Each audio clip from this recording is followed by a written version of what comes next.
Hi everyone and welcome to this session, part of Imbibe Live Online, sponsored by Mezcal Sentir. I'm Robin Black, editor at Imbibe UK, and I'm going to be talking here today again with Ross Carter, CEO of the Drinks Trust, who I see has just arrived. So I'm just going to invite him. We were here at the same time yesterday talking about the great work that the Drinks Trust does and how you can access its help. And if you missed that and you want to catch it, then you can go to our YouTube channel from Thursday, where you can get all of our content and watch everything back, anything you've missed from Thursday. So we're just having a bit of trouble getting Ross on, so hopefully he'll be here in a second, but today we're going to be talking a bit about here he is. Hello again. I had a moment's panic then. It didn't go as smoothly as yesterday. Didn't. Welcome back. Thank you.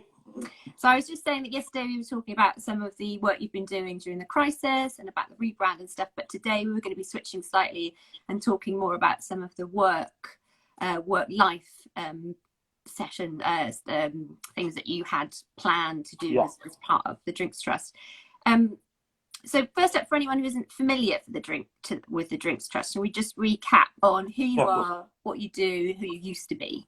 Yeah, of course. So the Drinks Trust was formerly the Wine and Spirit Trade Benevolent Society, and that was the case between 1886 and March this year.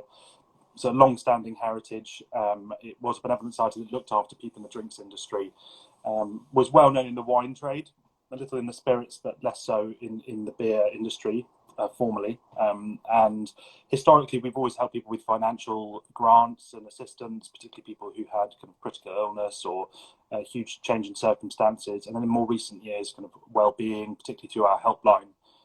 But that all changed on the 12th of March, when we announced that we were going to take a far more holistic approach and that we'd be delivering a kind of suite of work-life services. And, that's intended to help people in work to achieve, to get to the next place in their careers, and to learn from each other and from kind of leaders within the industry, as well as evolving our well-being services, which obviously we discussed yesterday.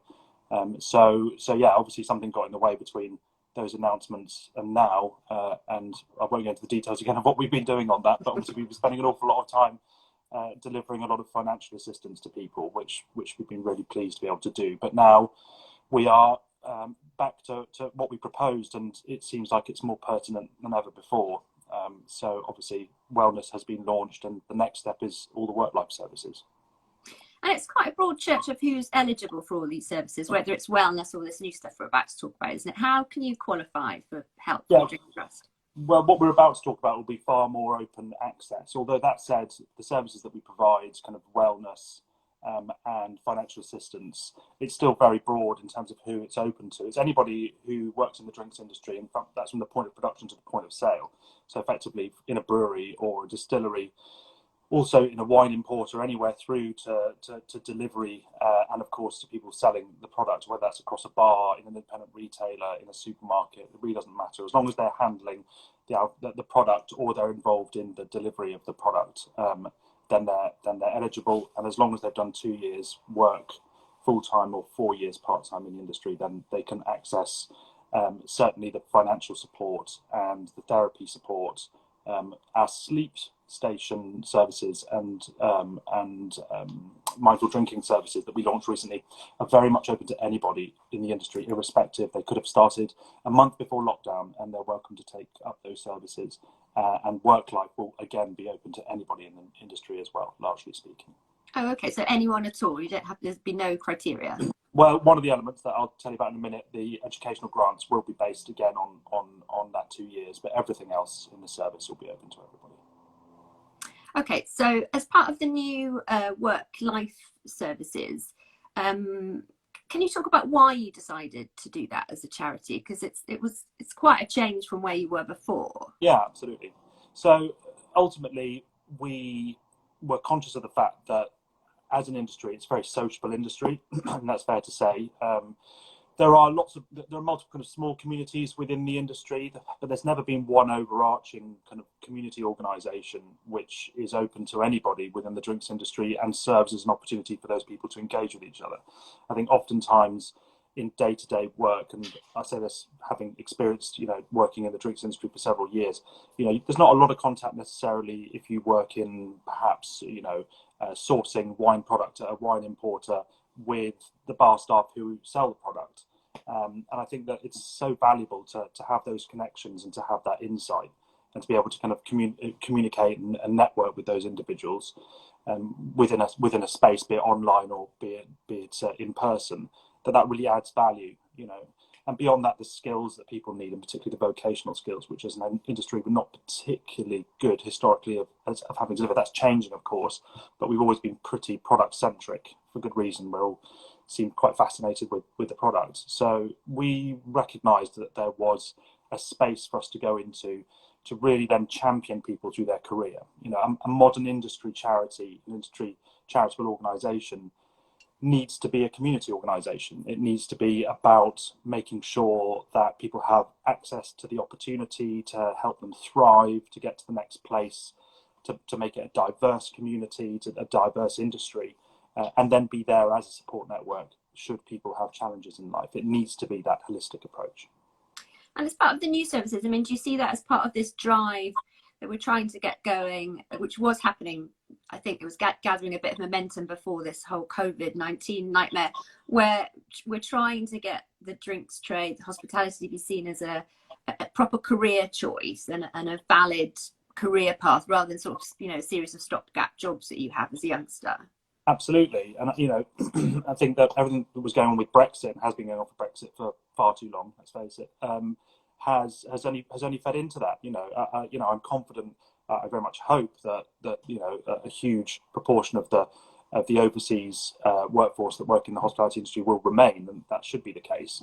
But that said, there no doubt will be demand for more UK nationals to be pulled into the industry, and it's important, I think, that people appreciate that there are some really fantastic opportunities in the industry, and they are career opportunities.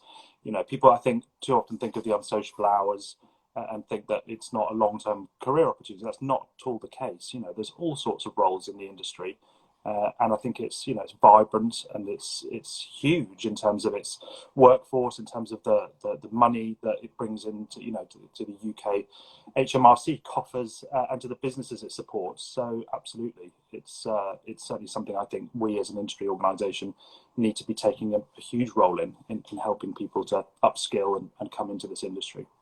And I guess more so as we come out of this, and maybe things might get worse as the furlough scheme stops, and some businesses may well fail, and so the unemployment, particularly in our sector, might be on the rise. So these, this is particularly well-timed support, because presumably you can access some of this help even if you've previously worked in the drinks trade, but you might currently be unemployed within it.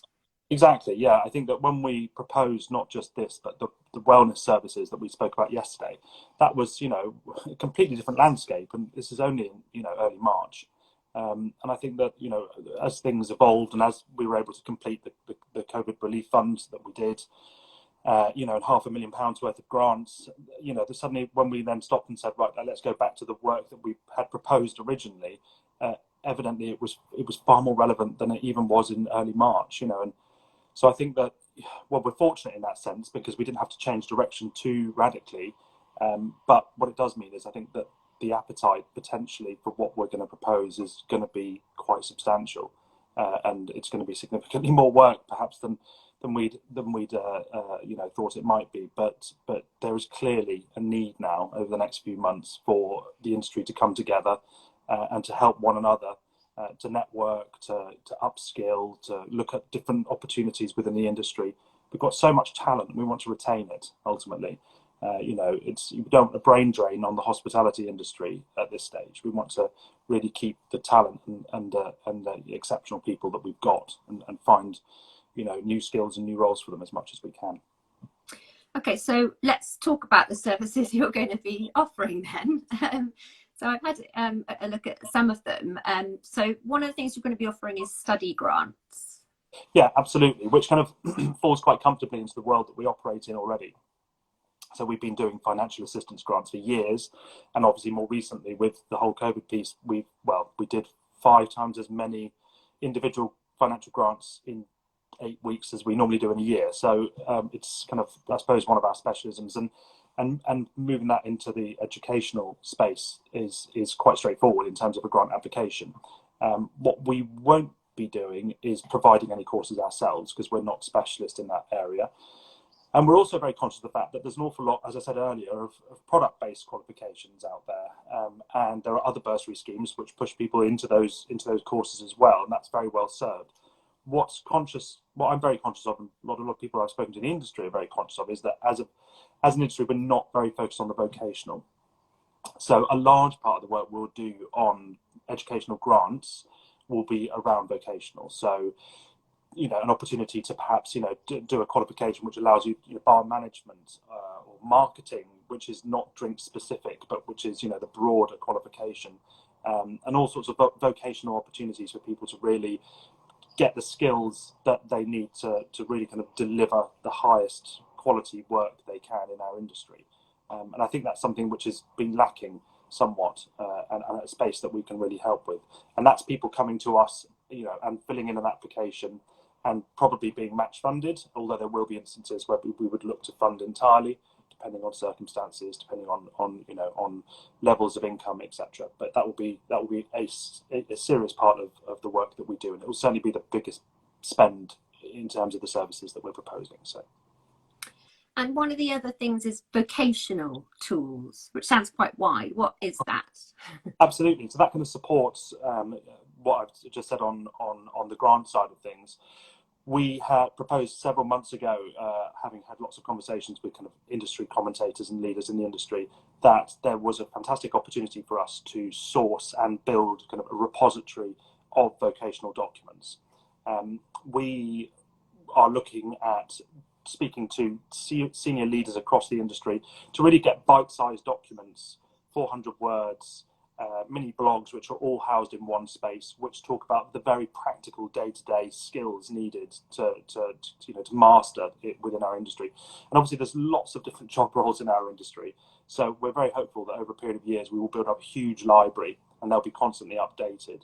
And in the first instance, the seed ones will be written by some of the biggest names in our industry, and that could really range from what does the perfect stock take look like, to how to build a cost to retail model, how to write the perfect press release, whatever it might be. A real opportunity though for people to go in, search for tagged documents, and to find a quick answer that you can go and propose to your boss rather than present a problem, which I think is always the best solution. Although some of those are going to take more than 400 words.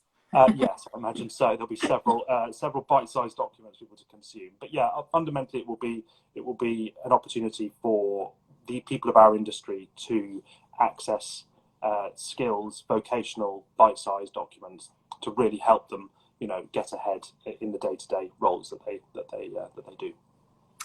And the third thing that I know that you'd be offering is mentoring schemes. I know you and I have talked about Imbibe getting involved in this in some ways, part of our own charitable commitments, which we're really excited about. So tell me a bit more about what's happening with that. Yeah, well, in March we talked an awful lot about doing mentoring sessions around the country and mini events. So, pause on that for a while, because I think that we're going to see where the rest of the year takes us. But what we had also proposed in the first instance was online mentoring, which is becoming more and more accessible these days, and the software now exists, and in fact we have procured some which will allow us to do precisely that, and what that will look like will evolve over the next few weeks and months, but ultimately we will be offering people an opportunity to apply for mentoring from industry leaders through a platform that we will provide them with, and to have kind of set check-ins fortnightly, etc., over a set period of time with a specific outcome that they're aiming for, and people can then access that opportunity to really learn from people who've been there and seen it, and have the skills to change someone's opportunity within the industry. And are you looking for mentors to come to you, and if you are, who are you looking for? What skills are you short of at the moment? Absolutely, we are very much going to be looking for mentors to come to us, and we'll be doing a drive to recruit them. and it would be across the entire supply chain, from production through the supply chain to retail. So very broad, but we're conscious that we want to give as many opportunities to as many people as possible. We're also looking at the opportunity to do kind of networking groups so that more people can benefit from an individual's insight. And that might be a kind of, a Zoom call once every couple of weeks where 2 or 3 people are working with a mentor in a specific field of the drinks industry. And it might not even necessarily be somebody it might not be kind of a junior buyer with a mentor who's, a seasoned buyer. It might actually be people who are more within the supply chain or more within production, having mentoring from a buyer, because I think that it's important to really learn new skills and learn about facets of an industry that you either might move into yourself or will make you better doing the job that you currently do, knowing what the expectations are of the end retail buyer, for example. So yes, it'll be very broad, and we'll be asking all of our partners to help push out and source as many, fantastic mentors as we can. Well, hopefully we'll be able to get involved and help out as well, because it's something that we feel quite passionate about and we'd love to get involved with. Those are the ones that I know about from this sort of area of what you're doing. Is there anything in the pipeline or anything also happening that I don't know about? Yeah, no, there are several other bits and pieces involved too. We are looking at the online opportunity. We had been since March and before that, to be honest with you. It just seems now more pertinent than ever before. So we are looking at opportunities to bring people together in a kind of peer-to-peer networking setup with forums, so that they can, effectively be part of groups that might be their specialism, might be their area of the industry, or indeed, communicate with other groups. We're very conscious that in the months ahead, people are going to need all sorts of input, and not everybody's going to gain access to, an absolutely incredible mentor, because there just simply won't be that many opportunities. The real way people are going to access genuine help is from each other. And I think that community is absolutely the heart of what we're trying to achieve here. This is a community, the drinks industry, and I think that it's a very sociable community. It's a very generous community in terms of the time people are prepared to give one another and teach one another. And it needs an official body, it needs an official space that it has a sense of ownership of, where people can come together and genuinely support each other and learn from each other.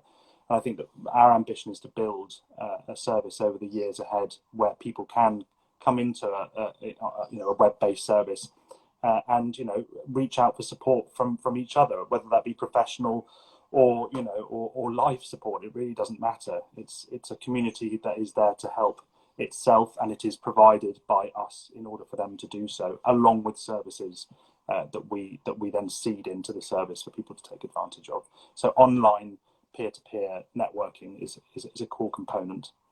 Are you hoping to be able to move some of this offline when we're allowed to meet again, or Absolutely. Is it solely an online based? No, that was absolutely always the ambition, that it will start in the online space, but it's a human industry, and we can't live in the online space indefinitely. It just doesn't work for our industry in particular. But it needs a central hub. But from that will be born events in the future, and they will be networking events, there will be mentoring events, and they will be social events too. We're looking at opportunities in the next year to bring lots of people together in one space for what would be industry festival / party of the century that people will never forget. So it will have a social dynamic to it too, but its primary objective is to allow people to support one another and to draw from our services. But we really want it to have a social and engaging and human aspect to it too. So that will be a big part of it. And have you got a timeline for all this? I mean, are you hoping to get some of it off the ground soon, or is this sort of stuff for next year? Or? Well, we had a timeline which was a little bit longer than the one that we're now considering. I think that we had always very much wanted to do this in consultation with the industry, and we still do. So if anybody feels that they'd like to form part of a committee to help drive the content and drive the delivery of it, we're very, very open to as many people put themselves forward as possible. And you can email us at info@drinkstrust.org.uk, and we'd be happy to involve people. And it really is people from across the entire drinks industry as well. But timelines have shifted because ultimately, as I said earlier, it appears now that the need for this kind of a service and this kind of a community-driven angle to the industry is more in need than ever before. And I think people are going to need this network, through the rest of the year and into next year too. To find new opportunities, find new roles, to upskill within their current business, and to look elsewhere within the industry. And I think this hopefully would play a large part of delivering that. So it's going to happen reasonably quickly in the next 2 months. But thankfully, we have the software. We have a really, really clear vision of what we want to deliver, and we now want people within the industry to form part of that delivery, and to be able to evolve it to make sure that it really does chime with their needs and their peers' needs. And is it too soon to apply? If I'm watching this or listening to this back, is it too early to get onto the Drinks Trust website and fill in a form or pick up the phone? Well, we're certainly asking people to put themselves forward to form part of the committees in order to be able to deliver the content. So no, absolutely, people can email us at the info email address. There'll be a form up in the next few days, which will be asking people to put themselves forward to kind of form part of a committee, to kind of consider the content and to help us with delivery. There'll be volunteering opportunities for people, in the online space and in future for events too. So no, it's now we're looking for people to put themselves forward to kind of form part of the kind of the seed of what will be the Drinks Trust community, and then very shortly in the next few weeks we will start to see that evolve online as well. So it's all there, and we're just tweaking it at the minute. But yeah, very shortly we will start to see what it looks like. So do you need, in terms of forming that committee, people with specific skills or from certain job roles? I know you said from across the industry, but in terms of maybe make somebody think, oh yeah, actually that's me. No, absolutely not. It's not. I don't want it to be, exclusively for people who kind of have more digital background. That's certainly a help. But I think that it really should be driven by people, doing all sorts of, roles within the industry, whether it's bar work or whether it's, warehouse work, whether it's, PR, whether it's any element, production, brewing.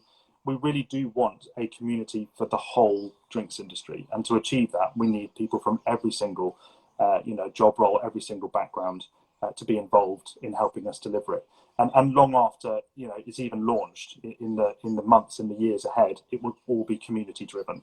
So I do envisage that we will help to create something which will be owned by the people who are members of that community. It will carry the Drinks Trust name. It will allow us to tell more people about the well-being services that we offer. It will be owned by the people who are members of that community, not by us. And in terms of the long-term view, sort of maybe not even 2021, but 22 and up to 2025 and beyond, what's your vision for this section of work that the Drinks Trust does? What would you ideally like it to be by then? By then, I think that I would very much like that the WorkLife and the wellness services, the financial support that we offer, really is seen as one holistic service, and it's all accessed through our community portal. Although we appreciate that people that won't necessarily form part of the community who will need those services, so they will also be accessible offline. But we want the people of that community to know the Drinks Trust name, and to talk about the Drinks Trust, to promote it to their clients, to their colleagues, to their suppliers. We want that community to have a sense of ownership, and we want that community to fundraise for us as well. Historically, an awful lot of the money that we fundraise comes from businesses, and we've been very fortunate in recent months that that's been quite significant. And and thank you again to all of them. We're also conscious that it hasn't historically come from individual fundraising, and that's certainly an area that I think that if we can help to build a community, that should be part of it too. People should want to invest their time and fundraise for the community body, which helps them and their colleagues to succeed. And actually, I noticed that somebody commented earlier that how can we make it compulsory for businesses to donate to the Drinks Trust? Obviously, that's not possible, but you do have some big name partners. We do, absolutely. And yeah, no, I mean, it's would I want it to be compulsory? I don't know. I wouldn't want to put anybody off at this stage. No, it's a voluntary donation, but we're very, very well supported across the industry, and in particular in the last 3 months, that's really, that's really picked up a great deal. And I think that the new branding, the new ethos, and hopefully a lot of what I'm talking about today should really appeal to all sorts of businesses across the drinks industry. But we've certainly seen in the last 3 months, particularly spirits brands, beer brands, and associated businesses starting to support the Drinks Trust in a way that was never the case previously. So we'll never know quite whether it was the brand or whether it was this, very kind of difficult time and the circumstances. But nonetheless, we're very, very fortunate that we've been able to get that support from these businesses. But we very much want the individuals to be part of that too, and that they should get something of value back for that themselves, which is more opportunity, and more professionalism, more skills, more vocational knowledge, and a long and prosperous career in the drinks industry and in the hospitality industry. And you've also had, I know we touched on this yesterday, some really great individual donations. It's not just businesses that have come up trumps, but actually individuals working in the drinks industry have as well. Absolutely. How do you hope to keep that momentum going as this carries on for longer?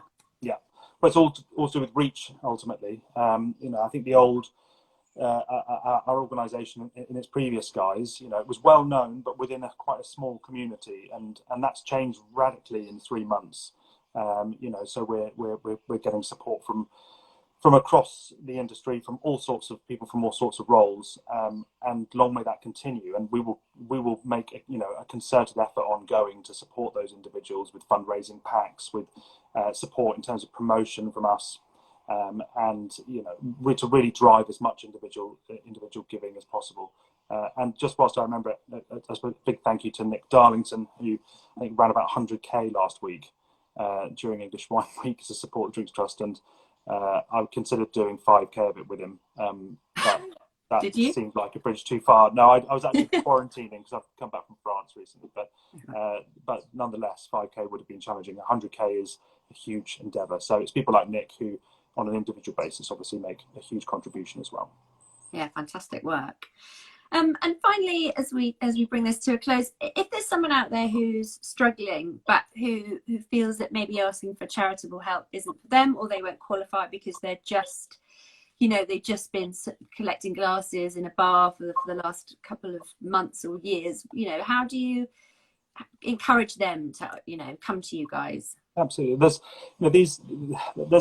no shame in asking for help. People's circumstances change, radically through life, and particularly at the minute, no one foresaw this coming, and people can be left, in very, challenging situations through no fault of their own whatsoever. So I would very much encourage people to come forward. People who've been affected by COVID-19 or otherwise, because there is a bit of a danger at the minute, I think, that, the kind of people that we help about 300 people a year ongoing, irrespective of COVID-19. And we've done 2,000, grants in the last few months, just to put those numbers in context. But there's a whole swathe of people who might be struggling with, with critical illness or, with mental health concerns, which may have nothing to do with COVID-19. And I just want to reiterate that, yes, of course, COVID-19 is a hugely important and damaging, period in recent memory. But we should also remember that there are lots of people out there who circumstances are such that, they have different challenges. So, I would always encourage people to come forward. It's not complicated to do. There is an assessment to do for financial support.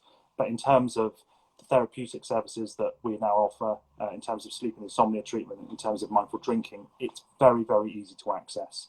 It's a simple email. There's several fields. That's it. We don't capture too much information on people, particularly around therapy services. We need to know that you have been in the industry. But other than that, the conversation that you then have with those therapists is yours alone. We'd have no visibility of that. So we would encourage anybody who's sensing that they're facing challenges to simply fill in a quick form, and it's very quick to access that kind of help. Brilliant.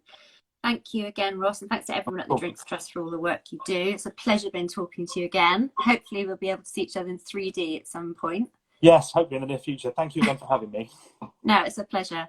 And thanks for everyone for watching this session, which is part of Imbibe Live Online, supported by Mezcal Sentir. All sessions from the event, as I said at the beginning, will be available to watch on demand later. And there's plenty more coming up today as well. Up now is a webinar on the impacts of lockdown on the wine market and future outlook. And that's appearing on our Bright Talk platform. You can get straight to the link if you go to the Imbibe Live Online page. But thanks everyone for listening. Thank you very much. Cheers, bye.